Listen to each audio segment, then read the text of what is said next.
Rajkot AIIMS hospital ખાતે વડાપ્રધાન નરેન્દ્ર મોદી દ્વારા ઈપીડી 250 બેડનું કહી શકાય કે લોકાર્પણ જે તે કરવામાં આવ્યું છે, ત્યારે ખાસ કરીને રાજકોટ એમ્સ હોસ્પિટલ ખાતે કઈ પ્રકારની સુવિધાઓ છે તે સૌપ્રથમ ચાંદની ન્યૂઝના માધ્યમથી આપણે દેખાડવા માટે જઈ રહ્યા છીએ। ખાસ કરીને કહી શકાય કે આ રાજકોટ શહેરની એમ્સ હોસ્પિટલ છે કે જ્યાં 250 બેડ ની કહી શકાય કે વડાપ્રધાન નરેન્દ્ર મોદી દ્વારા ઈપીડી બેડનું ખાતમુહૂર્ત છે તે કરવામાં આવ્યું છે। ખાસ કરીને લોકોને અલગ અલગ પ્રકારની સુવિધાઓ છે તે અહીં આપવામાં આવે છે। ખાસ કરીને કહી શકાય કે આ રાજકોટ એમ્સનું સ્ટ્રક્ચર છે જે અલગ અલગ પ્રકારે હોસ્પિટલ બ્લોક છે તે બનાવવામાં આવ્યા છે। તે ઉપરાંત કહી શકાય કે અલગ અલગ જે કહી શકાય કે વ્યવસ્થાઓ છે તે પણ કહી શકાય કે આ સ્ટ્રક્ચરની અંદર ઊભી કરવામાં આવી છે અને આ જ પ્રકારે રાજકોટ એમ્સ હોસ્પિટલ કાર્ય કરવામાં આવ્યું છે। ખાસ કરીને વડાપ્રધાન નરેન્દ્ર મોદી દ્વારા આજે 250 ઈપીડી બેડની કહી શકાય કે જે ઓપનિંગ કરવામાં આવ્યું છે તેની કઈ પ્રકારની સુવિધાઓ છે તે અમે દેખાડવાનો પ્રયાસ કરીશું। ખાસ કરીને સૌપ્રથમ કહી શકાય કે આ એમ્સ હોસ્પિટલમાં અખિલ ભારતીય આયુર્વિજ્ઞાન સંસ્થાન રાજકોટ એમ્સનો કહી શકાય કે જે ફૂલ ફોર્મ છે all India institute of medical science Rajkot,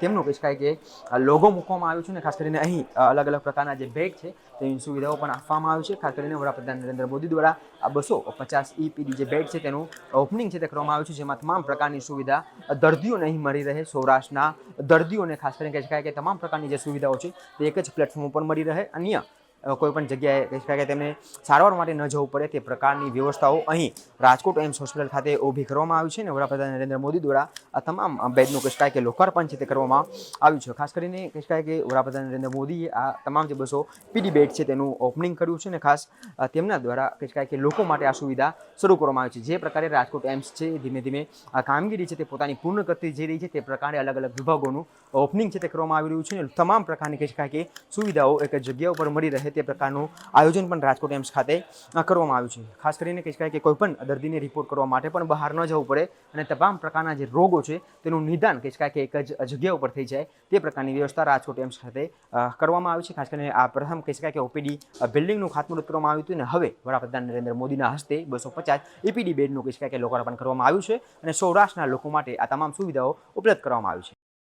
વડાપ્રધાન નરેન્દ્ર મોદી રાજકોટ એમ્સ ખાતે 250 બેડના ઇન્ડોર પેશન્ટ વિભાગનો પ્રારંભ કરી રહ્યા છે, ત્યારે અહીં દાખલ થયેલા દર્દીઓને વિવિધ લેબોરેટરી રિપોર્ટ્સ માટે ઇન હાઉસ સુવિધા પણ શરૂ કરવામાં આવી છે, જેને લઈને એમ્સ ડિરેક્ટર ડોક્ટર CDS કટોચે ચાંદની ન્યૂઝ સાથે વિશેષ વાત કરી હતી। આવો જોઈએ તેમણે એમ્સની વિવિધ સુવિધાઓને લઈને શું કહ્યું છે। રાજકોટ ખાતે એમ્સ હોસ્પિટલમાં 250 બેડની સુવિધા સાથે ઈપીડીની કહી શકાય કે સુવિધા શરૂ થવા જઈ રહી છે અને વડાપ્રધાન આનું ઓપનિંગ કરવાના છે। ખાસ કરીને એમ્સના ડિરેક્ટર SDS घटोच सर आपके साथ તેમની સાથે વાત કરીએ। सर क्या कहोगे, वडाप्रधान ओपनिंग करने वाले कौन कौन सी सुविधाएं लोगों को मिलने वाली?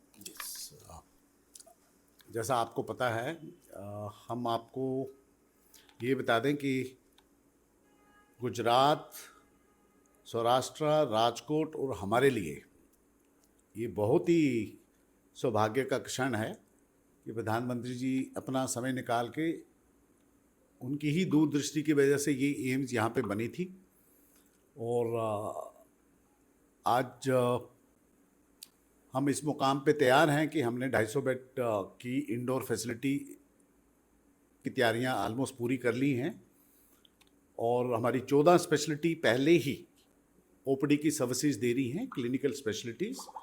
इसके साथ साथ में हमारी ई-संजीवनी भी दूर दराज के लोगों तक पहुंच रही है, तो मरीजों के लिए ये एक सुविधा अभी चालू हो रही है। इससे पहले जो रिसर्च और एकेडमिक्स है वो हमारा बहुत पहले चालू हो चुका था, 3 साल पहले।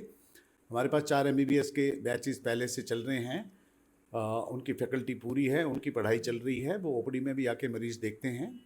और जब 250 बेड का लोकार्पण हो जाएगा जल्दी, हमारे मरीजों को जो जिनको हम भर्ती नहीं कर पाते थे, ये 14 के 14 मल्टी स्पेशलिटी डिपार्टमेंट के डॉक्टर, वो उनको यहाँ पे भर्ती करके उनका इलाज खुद अपने हाथों से करेंगे। तो बहुत ही सौभाग्य की बात है हमारे सबके लिए।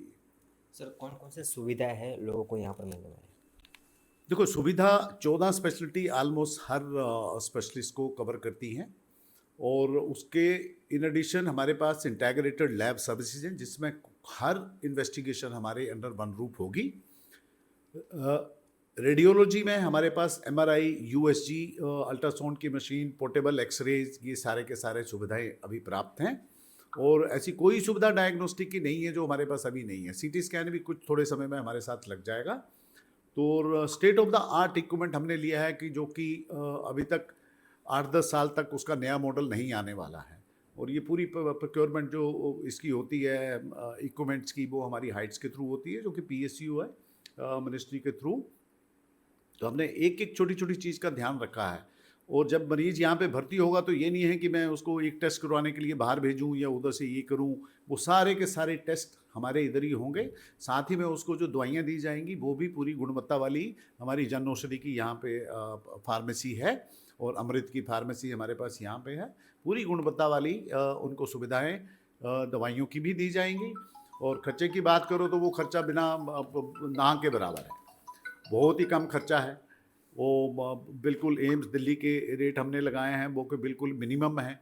और इससे मरीजों को पूरी सुविधा होगी। साथ ही साथ में अंदर लॉन्ड्री का इंतज़ाम है, मरीज को डाइटरी सर्विसेज का इंतज़ाम है। हमारे डॉक्टर्स, हमारे नर्सिस, हमारे पैरामेडिक स्टाफ, हमारे जूनियर रेजिडेंट, सीनियर रेजिडेंट सारे के सारे बड़ी उत्सुकता से इंतज़ार कर रहे हैं कि सर हम IPD सर्विसेज जितना जल्दी हो शुरू करें। सारी की सारी डिपार्टमेंट अपनी कोशिश में लगी हैं कि जल्दी से जल्दी ये करें। सर, गुजरात की पहली एम्स है, राजकोट सिविल हॉस्पिटल भी सौराष्ट्र की बड़ी हॉस्पिटल है। क्या विशेषता है, क्या अलग सुविधाएं और लोगों को मिलने वाली है? देखो जो PDU मेडिकल कॉलेज है बहुत पुराना मेडिकल कॉलेज है, और उसमें जो सुविधाएं हैं वो सुविधाएं एम्स में भी उपलब्ध कराई जाएंगी सभी मरीजों को। और वो बहुत पुराना अस्पताल है, तो मैं अपने छोटा 250 बेड उनके साथ कंपेयर नहीं करना चाहूँगा। उनके साथ बहुत सारी सुविधाएं हैं, बट जो सुविधाएं उधर होंगी वो हमारे पास भी होंगी आने वाले समय में। हमारी सुपर स्पेशलिटी भी चलेगी। आज मल्टी स्पेशलिटी जो हमारी चल रही है वो PDU के बराबर ही है, और हमारी lab services, diagnostic services PDU के बराबर ही हैं। बट वो बहुत पुराना हॉस्पिटल है, उसका अपना कल्चर है, और पूरे मरीज वहाँ पे जाते हैं, उनको उनके डॉक्टरों पे विश्वास है। उसी तरीके जैसे हमारे इंडोर मरीज आने लगेंगे, जैसे हमारे OPD मरीज आ रहे हैं, और दिन प्रतिदिन हमारी OPD की संख्या जो वो बढ़ती जा रही है। तो जैसे हमारे इंडोर सर्विसेज शुरू होंगे, मरीजों को हमारे ऊपर विश्वास आएगा। हम चाहते हैं कि हम हो सकता PDU का थोड़ा सा बोझ हम कम कर पाएँ, बट जो PDU के मरीज हैं वो वहीं पे जाएंगे, क्योंकि वो डॉक्टर पे विश्वास आ जाता, सिस्टम पे विश्वास आ जाता। वो सिस्टम हमें डेवलप करने में थोड़ा सा टाइम लगेगा। उसके बाद जो मरीज एक बार यहाँ आएगा वो चाहेगा कि दोबारा फिर मैं इसमें आऊँ। सर, खास कर चार्ज की बात भी आपने कहा कि नॉमिनल चार्ज है, जो दिल्ली एम्स का चार्ज है वही चार्ज है। तो कितने रुपयों में सुविधाएं यहाँ पर लोगों को मिलने वाली, रिपोर्ट का चार्ज है वो सब कितने में मिलने वाला? देखो, मेरी मैक्सिमम रिपोर्ट का किसी MRI को छोड़ दो, MRI का 1000 है या 1500 है, कंट्रास्ट लगाओगे तो उसका थोड़ा सा और पैसा लगेगा। वो 30% जो मार्केट में होता है उतना MRI का मैं आपको बता सकता हूँ। USG जिसका 500 550 लगता है, हमारे पास यहाँ 150-200 रुपये में हो जाता है। जो बाकी लेबोरेटरी की फैसिलिटीज़ हैं वो बाकी बिल्कुल आप उससे कंपैरिजन करना ठीक नहीं होगा, क्योंकि ये नो प्रॉफिट नो लॉस वाली ऑटोनॉमस बॉडी है। सरकार हमें इसका खर्चा देती है, बट नोशनल चार्जेज हम जितनी हमारी कॉस्ट लगती है वो ले लें, हम उससे भी कम ले रहे हैं, हम मरीज से उससे भी कम ले रहे हैं। और हमारा एम इसमें कोई प्रॉफिट कमाना नहीं है, हमारा एम है सुविधा देना। सुविधा देने के साथ साथ हमारी फाइनेंशियल सस्टेनेबिलिटी भी साथ में चलती रहे तो वो बहुत अच्छा होगा। तो इसी के लिए ये नोशनल चार्जेज रखे हैं, सब मरीज की सुविधा को ध्यान में रखते हुए, कोई प्रॉफिट नहीं है। एक मरीज जनरल वार्ड में एडमिट होगा, उसका 35 रुपये पर डे का खर्चा है, उसको खाना भी मिलेगा, बेड भी मिलेगा, लॉन्ड्री भी मिलेगी, पूरी मेडिकल सर्विसेज मिलेंगी। कोई एक्स्ट्रा दवाई लगती है उसके लिए तो वो उसका भी नॉमिनल चार्ज लगेगा, वो भी हम जन औषधि से खरीद के देंगे। ये नहीं कि कोई बाहर से बहुत बड़ी दवाई लगा दी, एक्सेप्ट फ्यू सिचुएशन। तो मरीज को किसी भी तरीके से यहाँ पे सुविधा ही सुविधा मिलने वाली है आगे, और कम से कम रेट में। और जितनी सुविधाएं होंगी, एम्स का प्रोटोकॉल थोड़ा सा अलग होता है। हम मरीज के अटेंडेंट को जब तक कोई डॉक्टर अलो नहीं करता है उसके साथ में रहने नहीं देते हैं। हमारा टाइमिंग होता है कि आपके अपने मरीज से मिलना, आप आइए, उस टाइम पे मिलिए और फिर जाइए। तो ये सारे प्रोटोकॉल्स हमारे तैयार हो जाएंगे, और साथ में जैसे ही IPD शुरू होगी हम इनको इम्प्लीमेंट करेंगे। सर, खासकर जो क्रिटिकल रोग है, जैसे कि आजकल लोगों को हार्ट अटैक ज़्यादा आ रहा है, फिर किडनी फेल की ज़्यादातर तकलीफ सामने आ रही है, कैंसर की बीमारी है, तो वैसी जो सुविधा है वो एम्स में लोगों को मिल पाए? 100% मिल पाएगी। इसके 2-3 पहलू होते हैं। एक होता है कि प्रिवेंशन पे जाइए। प्रिवेंशन वाला पहलू हमने पहले ही शुरू कर दिया है। हमारी डिपार्टमेंट्स हैं वो बाहर जाके कैंप कर रही हैं, और लोगों में अवेयरनेस प्रोग्राम कर रही हैं। वो छोटी छोटी कॉन्फ्रेंसेस करती हैं, स्कूल हेल्थ में लोगों को बताते हैं। हमने वैक्सीनेशन प्रोग्राम यहाँ पे शुरू कर दिया है और इससे कैंसर की प्रिवेंशन और बाकी जो लाइफस्टाइल नॉन कम्युनिकेबल डिजीज़ होती हैं उसके लिए भी हमने अवेयरनेस प्रोग्राम चलाए हैं। तो हमारी टीम बाहर जाती हैं, कैंप करती हैं और इधर भी हम छोटे छोटे प्रोग्राम करते रहते हैं ताकि हम अपने स्टूडेंट्स को बताएं, नर्सिस को बताएं, पैरामेडिक्स को बताएं, वो जाके फिर आगे बताएं। तो उसके लिए जो प्राइमरी प्रिवेंशन है वो हमने अभी शुरू कर दिया है। जैसे हमारा मल्टी स्पेशलिटी शुरू होगा, हमारे पास surgery, neuro surgery, gastroenterology, oncology, oncoradiology हमारी बेसमेंट में उसका टंकी काम शुरू हो गया है। हमें मशीनें सैंक्शन हो गई हैं, तो रेडियोथेरेपी के लिए भी मरीज को बाहर नहीं जाना पड़ेगा। और हम चाहेंगे कि मैक्सिमम मरीजों को कैशलेस फैसिलिटी मिले। जैसे हमने जो सेंट्रल गवर्नमेंट एम्प्लॉयज़ हैं उनके लिए हमने कैशलेस फैसिलिटी अभी ओपीडी की शुरू कर दी है, आईपीडी की भी उनको शुरू हो जाएगी। उसी तरीके जो आयुष्मान भारत का कार्ड लेके आएगा, माँ का कार्ड लेके आएगा, उसके लिए वो जो फैसिलिटी अथोराइज होगी वो भी हम कैशलेस फैसिलिटी यहाँ से शुरू करेंगे, ताकि मरीज को ये नहीं लगे कि एम्स का मतलब है बहुत बड़ा कारपोरेट अस्पताल। वो नहीं है, वो इंप्रेशन हमने हटाना है लोगों का। दिल्ली अस्पताल में ऐसा नहीं है। दिल्ली अस्पताल में क्या होता, उनके 1500 2000 बेड्स हैं, बट लोड इतना हो गया है कि बेड्स खाली होते होते होते होते किसी ना किसी मरीज को दूसरे अस्पताल में जाने पड़ता है।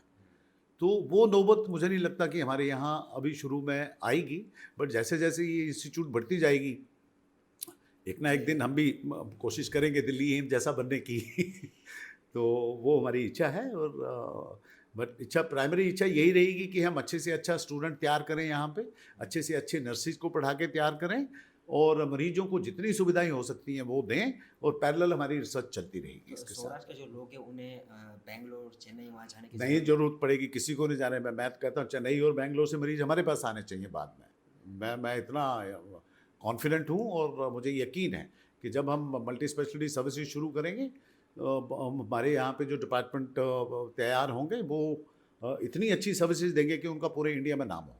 सर, वड़ा प्रधान आने वाले, कितने समय यहाँ पर रुकने वाले और कौन कौन से उनके कार्यक्रम? देखो, वो जो हमें कलेक्टर से इन्फॉर्मेशन आई है वो 15 से 20 मिनट हमारे पास रहेंगे और उनका हमने एक प्रोग्राम बनाया है जो भी मिनिस्ट्री में भेजा है हमने, वहाँ से जैसे अप्रूव होके आ जाएगा आपके साथ शेयर कर देंगे। बस इतना ही, थोड़ा 15-20 मिनट का ही हमारे पास टाइम दिया। सर, सौराष्ट्र की जनता को आप क्या मैसेज देना चाहोगे? उनको क्या विश्वास देना चाहोगे कि यहाँ पर जो एक बार वो आएगा तो उनको पूरी सुविधा मिलेगी? यस, ये बहुत, मैं सबसे पहले ये बताना चाहूँगा कि सौराष्ट्र के ही नहीं, गुजरात के ही नहीं, पूरे देश के लोग भाग्यशाली हैं कि एम्स राजकोट जैसी एक इंस्टीट्यूट बन रही है जिसका लोकार्पण प्रधानमंत्री के अपने कर कमलों द्वारा हो रहा है। हमारा स्टेट ऑफ द आर्ट हमारे फैकल्टी है, टीचिंग फैकल्टी है और अंदर इक्विपमेंट्स हैं और फैसिलिटीज़ हैं मरीजों के लिए, रिसर्च है, पोस्ट ग्रेजुएशन यहाँ शुरू हो चुका है, अंडर ग्रेजुएट हम अच्छे से अच्छी क्वालिटी के तैयार कर रहे हैं, उनको हमने कई सुविधाएं देख के रखी हुई हैं, एकेडमिक एंड नॉन एकेडमिक। तो ये सब सौराष्ट्रवासियों का ही नहीं, पूरे गुजरात का, पूरे देश का ये बहुत ही सौभाग्य का समय है और पल भी है कि प्रधानमंत्री जी आए और अपने कर कमलों से जो हमने मेहनत की है उसको हमें रिकॉग्निशन मिलेगी और प्रधानमंत्री जी अपने कर कमलों से इसका जब उद्घाटन करेंगे। ये शुरुआत होती है 250 बेड की। कोई भी अस्पताल 1000-2000 बेड से शुरू नहीं होता है। किसी ने 50 बेड से शुरू किया, किसी ने 100 से किया, उसको डायनामिक प्रोसेस है, वो आगे एक्सपेंड होता जाएगा। 250 बेड हैं, अगले मैं 2 महीने बाद पूछूंगे, मैंने बोला मैं 300 कर लिए, फिर आओगे 6 महीने बाद, मैं बोला नहीं मैं 450 हो गए, तो वो चलता जाएगा जब तक 750 बेड नहीं पहुँचे हम। 750 बेड जैसे पहुँच जाएंगे हम फेज़ 2 में चले जाएंगे, उसमें 1100 बेड टोटल हैं, तो 400 बेड और ऐड हो जाएंगे। उसके बाद सेंटर ऑफ एक्सेलेंस खोलेंगे, तो डायनामिक प्रोसेस, कोई स्टैटिक नहीं है कि ख़त्म हो गया अभी। बस शुरुआत, पहला कदम मुश्किल होता है। पहले कदम में अगर हमें आशीर्वाद मिल जाए प्रधानमंत्री जी का, उससे बड़ी और क्या बात है हमारे लिए। તો ચોક્કસપણે આ છે એમ્સના બાબતે જેઓ કહી રહ્યા છે કે સૌરાષ્ટ્ર અને ગુજરાત નહીં પરંતુ દેશની જનતાને ખૂબ સારી એવી સુવિધાઓ છે એ મળવાની છે, અને ખાસ કરીને સૌરાષ્ટ્ર પંથકની જે જનતા કે જે ગુજરાતની પ્રથમ એમ્સ અહીં આવે છે, તમામ પ્રકારની સુવિધાઓ અહીં મળી રહેશે અને ખાસ કરીને તેમને દેશના અન્ય કહી શકાય કે શહેરોમાં જવાની જરૂર પણ નહીં પડે। તે ઉપરાંત તમામ પ્રકારના જે કહી શકાય કે મેડિકલ રિપોર્ટ છે તેની સુવિધાઓ પણ અહીં ઉપલબ્ધ કરાવવામાં આવી છે અને સારામાં સારી સુવિધા મળી રહે તે પ્રકારનો વિશ્વાસ પણ કહી શકાય કે હાલ અત્યારે એમ્સના ડિરેક્ટર દ્વારા વ્યક્ત કરવામાં આવી રહ્યો છે અને વડાપ્રધાન દ્વારા હાલ અત્યારે કહી શકાય કે 250 કહી શકાય કે પેઢી જે બેડ છે તેનું ઓપનિંગ કરવામાં આવી રહ્યું છે અને લોકો માટે આ સુવિધા ખુલ્લી મૂકવામાં આવી રહી છે। કેમેરા પર્સન ગૌતમ લશ્કરી સાથે દિલાવર ચુડેસરા, ચાંદની ન્યૂઝ, રાજકોટ.